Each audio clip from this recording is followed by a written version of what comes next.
Hello, hello, my brothers and my sisters, and to the entrepreneurs of the world.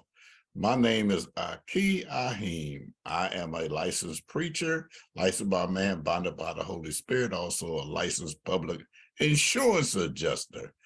I'm licensed and bonded by them also. So I'm here today because in my travels, because I do wear two hats.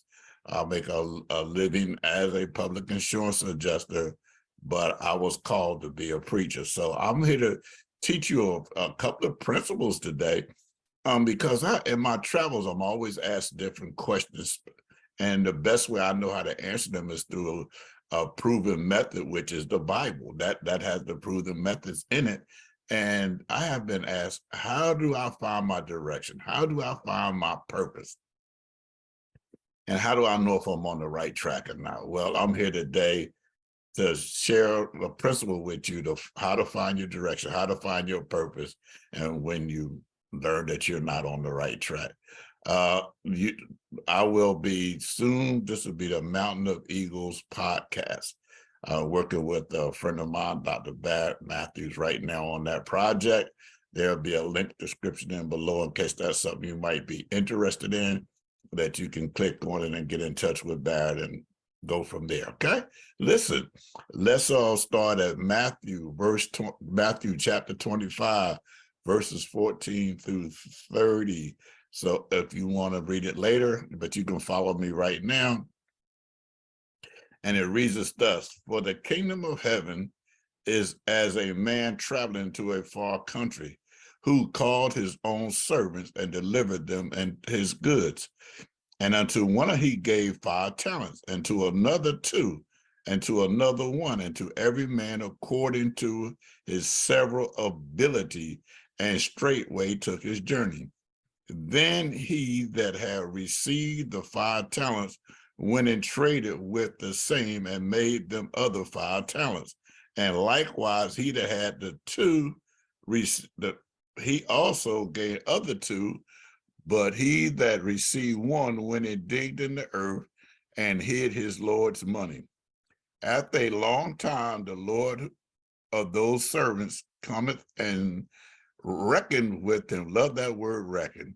And so he that had received 5 talents came and brought other 5, saying, Lord, thou deliverest unto me 5 talents. Behold, I have gained besides them 5 talents more.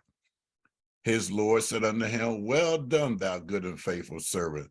Thou hast been faithful over a few things. I will make thee ruler over many things. Enter thou into the joy of the Lord. Remember that word joy. He also that had received 2 talents came and said, Lord, thou delivered unto me 2 talents. Behold, I have gained 2 other talents besides them. His Lord said unto him, Well done, good and faithful servant. Thou hast been faithful over a few things. I will make thee ruler over many. Enter thou into the joy of the Lord. Then he which had received 1 talent came and said, Lord, I knew thee that thou art a hard man, reaping where thou hast not sown, and gather where thou hast not strewn. And I was afraid, and went and hid thy talents in the earth. Lo, thou hast that is thine. The Lord answered and said unto him, Thou wicked and slothful servant, thou knowest that I reap where I sowest not, and gather where I have not sown. Thou ought to, therefore, to have put my money to the exchangers. Then at my coming, I should have received mine own with usury. Usury here means interest. 28, take therefore the talents from him, give it unto him that which have 10 talents, for unto every one that hath shall be given, and she that have abundance. But from him that have not shall be taken away even that which he hath. And cast ye into unprofitable servant into the outer darkness, where there shall be weeping and gnashing of teeth. I'm going to explain all this to you, and we're going to get to all that right after this.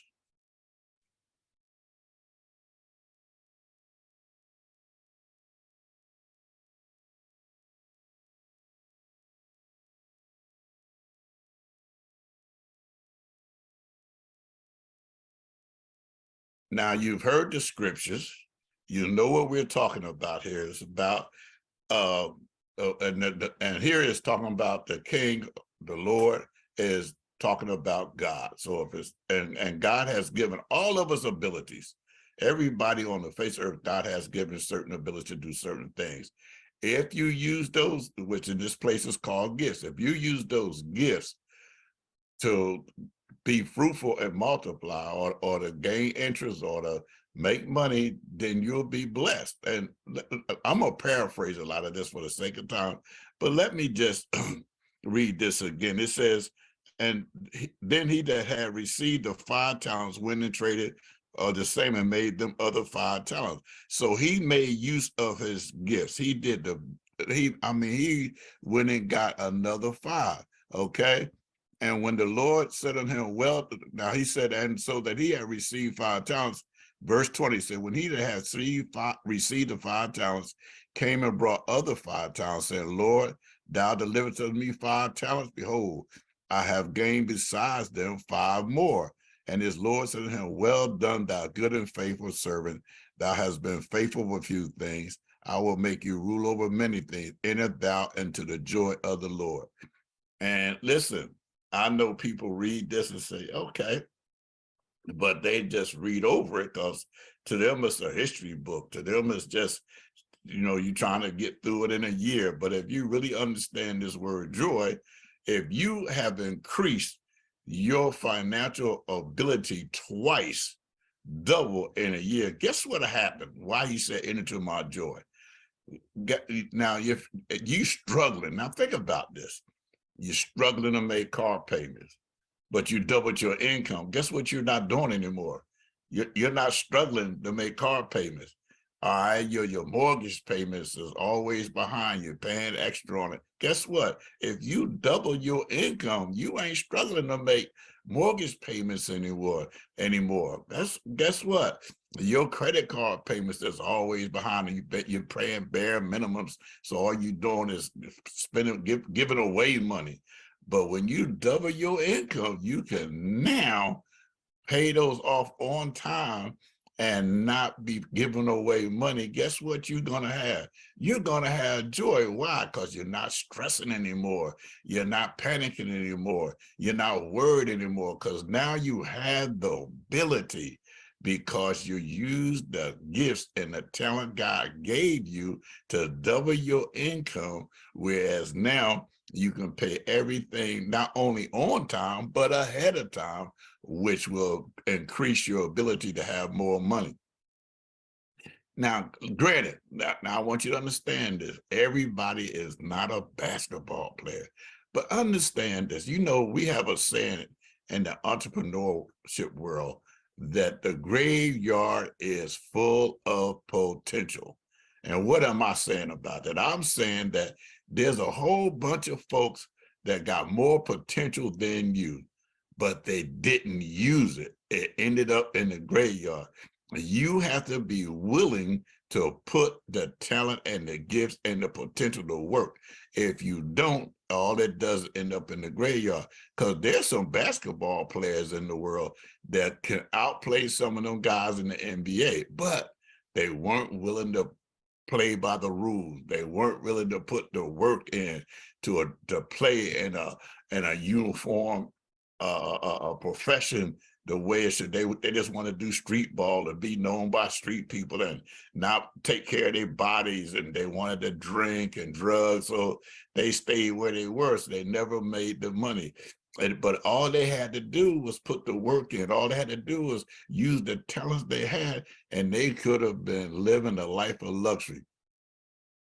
There's some ball players out there right now, their families are mad at them because they could have signed contracts for $92 million, but refused to do it.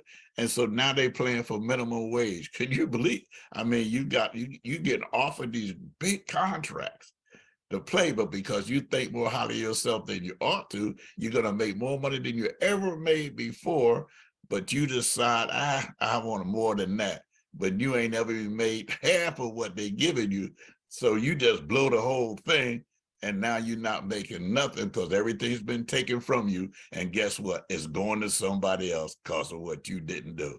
And all you had to do was accept it. And then if you then prove that you're worth more and get more, you gotta do the way it's set up. Otherwise, you'll blow it. And if you know your purpose, you know your direction. Like, me, I know my purpose. My purpose is to help people, to serve people. That's why I'm still working with young people. I'm still blessing people. I love when people have a situation that I can help them with, help them solve that problem. Do you know in this world, you get paid to the direct proportion to the size of the problem that you solve? Let me say it again. You get paid in direct proportion to the size of the problem you solve. If it's a small problem, you get paid a small amount of money. If it's a huge problem, you get paid a large amount of money. That's why these guys that come in that can turn programs, basketball, football programs around, they get a huge amount of money. People that can turn failing companies around, they get a huge amount of money. People that can come in and use their gift to change them. Listen, let me tell you a really quick story. There was the toothpaste company one time couldn't figure out how they could get more money from toothpaste. I mean, they tried everything. And this one guy, he wasn't a big time in the company. He wasn't a chemist. He wasn't a scientist, none of that. But he had a gift to understand certain things.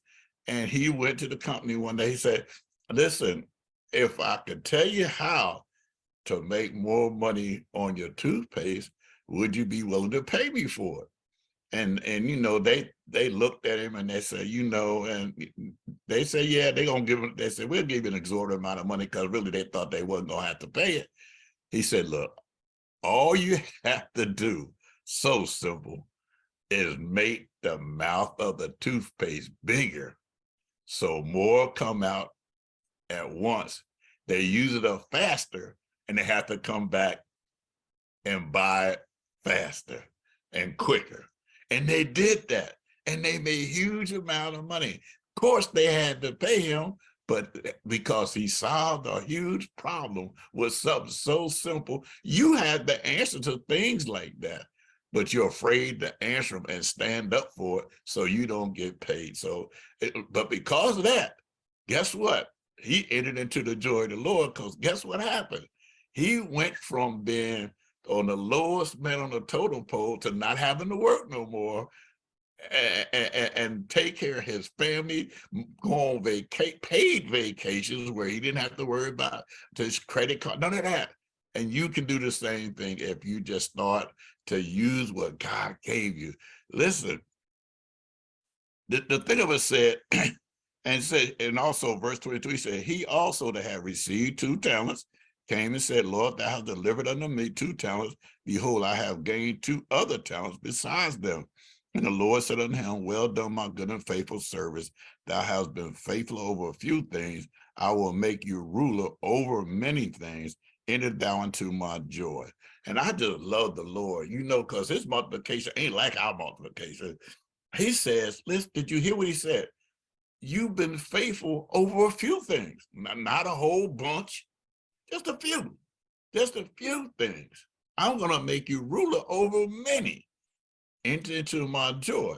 So what that tells me is I can quit trying to be the ruler over this, the ruler over that. Just take the few things that I'm doing, be faithful to them, be there on time, be there when I'm supposed to be there, be to stay later. If the request is there and I can help somebody do that, I don't have to do everything that's said to be done, just a few things I need to be done so I could be successful to get the money I need, that now that I've doubled my income, I can now pay my bills. I can now have that joy, that unspeakable joy, that joy that the world didn't give it to me, so they can't take it away. And how do I get this joy? By helping those who need my help. Because when you solve somebody else's problem, you helping the ones that need your help. And because you solve their problem, eventually somebody gonna pay you for solving their problem. And you're gonna get paid a good amount of money for it. If you don't believe that, just check. I mean, you don't have to believe my word for it. Check the Bible, check the statistics in the financial business world. Every time somebody solves somebody's problem, I don't care what it is. If it's a small, they get paid small. If it's a big one, they get paid a big one. You just got to learn how to solve the problem. I'm going to read this. It said, and this guy says, thou art, he said that the Lord answered, said, oh no, here it is. Where am I? Then he which received 1 talent. Love this guy. He received 1 talent, came and said, Lord, I knew that thou art a hard man, reapest where thou hast not sown, gather where thou hast not strewn. And I was afraid, and when it hid thy talents on the earth, lo, there hast thou in. So in other words, he gave the Lord back with his. And the Lord said unto him, thou wicked and slothful servant, thou knewest that I reap where I sowest not, gather where I have not strewn. Thou oughtest therefore have put my money into the exchangers, and then at my coming I should have received my own with usury. I would have gotten at least had interest on my money. Some of you might not be old enough to know about this, but some of you might be old enough. I'm 70, just turned 73 this month.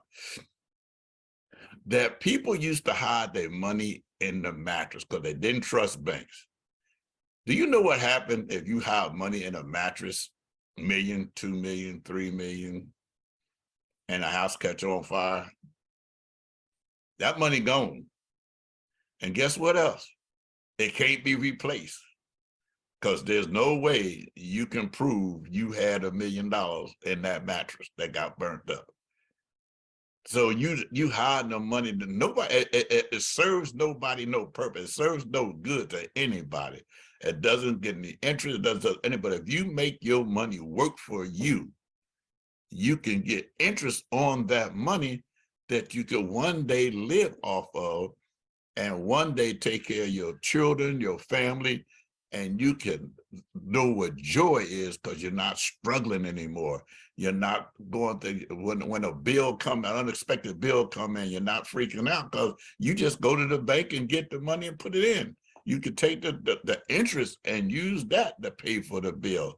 When certain things happen, and you know, children, if you got a few children, they wear shoes and clothes out fast. You think money, you be wondering, man, what are they doing? But if you got enough money, you ain't sweating that. You almost have joy when they come to you for that because you're not working. Oh, okay, no problem. Come on, let me take you shopping. And you're going to have joy out of that because you're able to see the joy on their face when you get them what they need. When your wife want a new dress and you able to get it. I'm not just talking about just buying dress to buying now. I mean, but she done worked hard and she need a new dress and you want to give it to her because you know she deserves it. That's joy. You know, the car's starting to have problems and everything. You say, you know what, enough of this. I don't got all the wear and tear out of this car I can get. I need to get another car. I had a car that I had because I had paid for it, didn't have no bills on it or nothing. I really hated to get rid of this car, but it was starting to break down so much till now I was starting to have car payments getting it fixed. So I said, you know what, now it's time for me to just let that one go and go buy another one. But I wasn't in panic or nothing because I could do it. That's what happens when you start doing what you're supposed to be doing, when you start doubling your income. And when I say double, I ain't talking about just doubling it one time.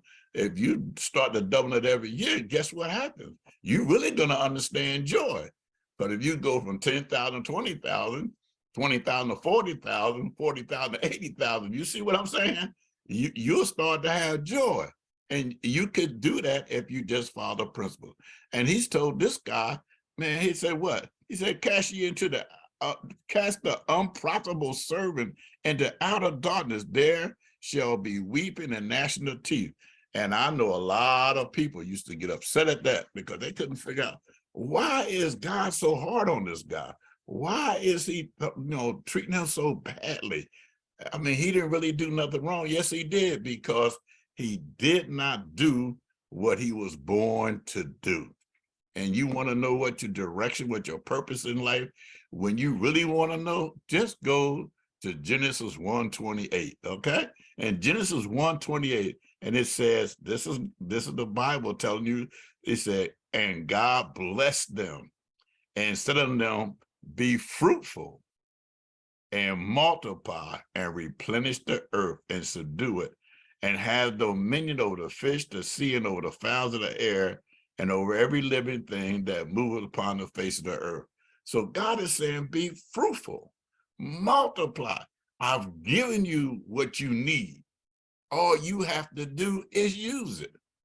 Now, you say, I don't, is that what? Yeah, you're supposed to be fruitful and multiply. And it's not just talking about children.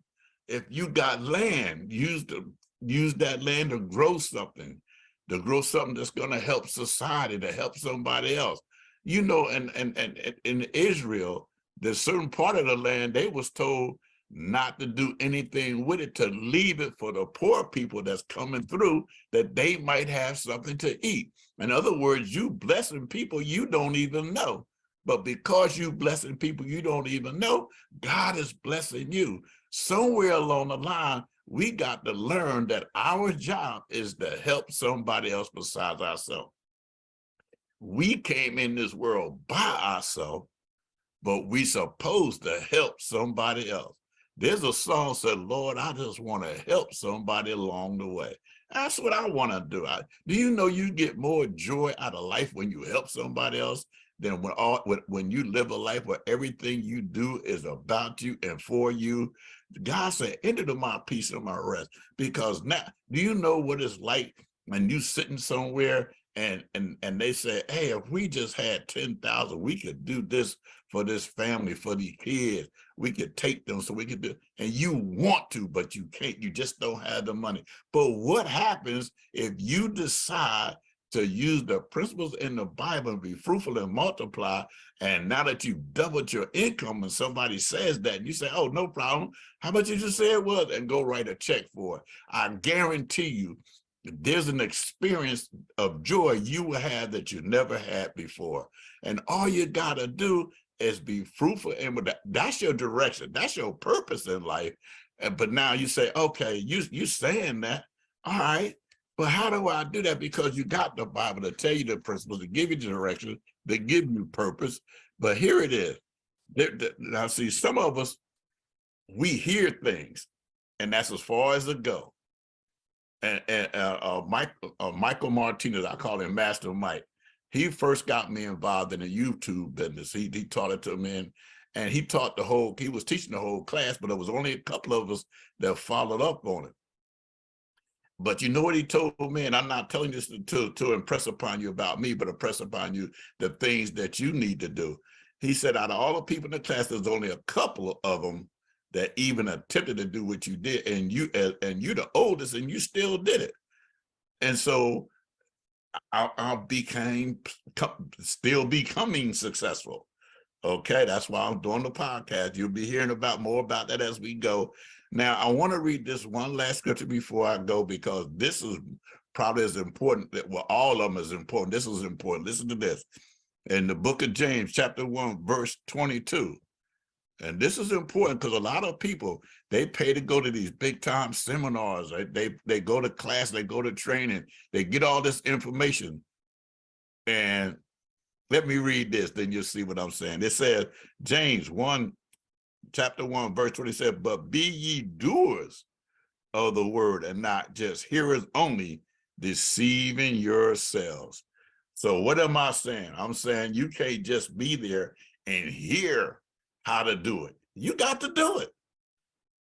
You know, they tell you got to be in practice, then you got to be in practice. Basketball players don't wake up in the professional league like that. They got to start from when they was kids, going to practice, going to training, learning. When the coach tell them a new play, they got to practice that new play. They got to do that new play until they get the hang of it. And then they keep doing it over and over again until it becomes second nature.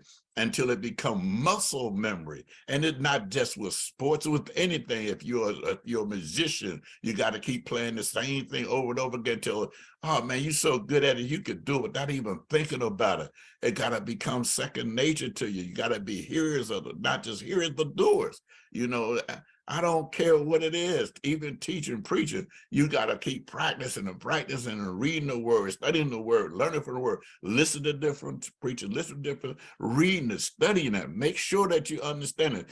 We had to go to Bible college to learn the more nuances about the word. I didn't just wake up one day and just said, okay, I'm going to be a preacher. That wasn't even my idea. That was God's idea. But guess what I learned to do? To be not just a hearer of the word, but a doer of the word. I can't be a good husband if all I do is just hear it and don't do it. I got to do it. I got to do what make her happy. I got to do what make us a team. And she got to do her part too. But I can't worry about her part. I just got to do my part. I got to be a doer, not just a hearer. So you have the principles. We're going to make more like this. If you know what, if you just follow them, and you go and you just listen and learn, you'll be able to say, oh, one day, oh, man, that does work. And you will be able to teach it to somebody else and help them along the way. God gave us everything we needed when we got put into this world. He said, here it is. This is yours. You're in control. But that's another sermon, another service I have to teach you about. But the devil tricked us into looking at something else we shouldn't have been looking at and got thrown out the garden and lost everything. But we still said, I'm going to fix things. And he did. And now all we got to do is be fruitful and multiply and use the gifts God gave us. Some of us only have one gift, but it don't matter. That one gift can make you money upon money where you can enter into joy. If you got 5 gifts, use them.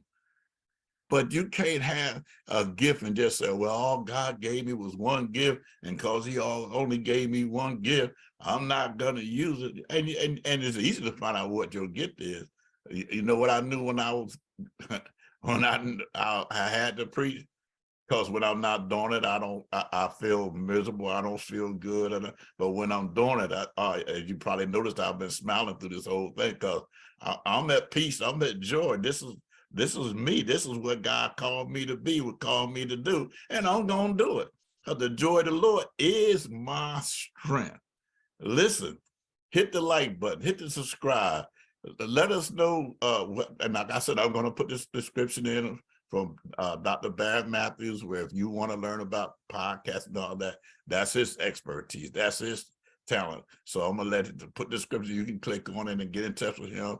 But as far as the ministry goes, learning the principles and all that, you could just subscribe to my channel, which you've seen the links to, and we'll go from there. Okay. God bless you. God keep you. God watch over you. Have a great and blessed day.